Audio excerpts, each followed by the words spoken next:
এবার না প্রায় 2 মাসের মতন কলকাতায় ছিলাম, তাই যেদিন আসতে হবে সেদিন না মনটা কিরকম হচ্ছিল যে আরও কিছুদিন যদি থাকা যেত তাহলে কত না ভালো হতো। কিন্তু সবাইকে বিদায় জানিয়ে তো আসতেই হলো। এয়ারপোর্টে এসে জানতে পারলাম যে আমাদের ফ্লাইট বেশ অনেকক্ষণের জন্য ডিলে। তাই চেক ইন করার পর বেশ কয়েকটা এয়ারপোর্টের দোকান যেরকম প্রেমস কালেকশন, বিশ্ব বাংলা, এইগুলিতে ওই উইন্ডো শপিং করছিলাম আর কি সময় কাটানোর জন্য।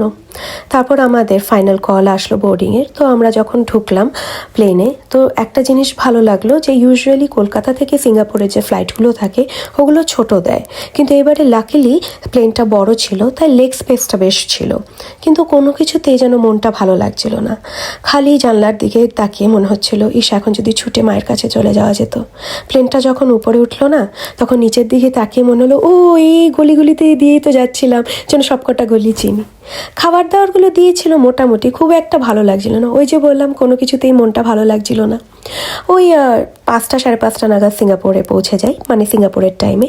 এবার ফার্স্ট টাইম আমরা টার্মিনাল 2তে যাই। ইউজুয়ালি আমার টার্মিনাল 2 কখনোই পড়ে না, কিন্তু ভালো করে টার্মিনাল 2টা দেখা হলো না, কারণ লেওভার টাইমটা খুবই কম ছিল, মাত্র 2 ঘন্টার গ্যাপ। 7টার সময় আবার প্লেনে বোর্ডিং ছিল। তো যখন উঠলাম তখন আবার ওই যে মনে হলো এখন তো আর ফেরত যাওয়া সম্ভব নয় করে নিজের মনকেই নিজে শান্ত করছিলাম। তো ফাইনালি কোরিয়ার যাওয়ার জন্য আমাদের প্লেন যখন ছাড়লো, ভালো ভালো খাবারই দিয়েছিল, ওই ধীরে ধীরে মুড ঠিক হচ্ছিল। তারপর আরেকটা ভালো দিয়েছিল, সেটা হচ্ছে ম্যাগনা আইসক্রিম।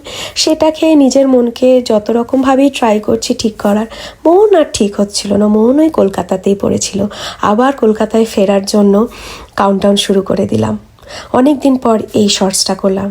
আসলে মনটাই ভালো লাগছে না যে কোরিয়া আসার এই ভিডিওটা করি। আজ আসি, বাই।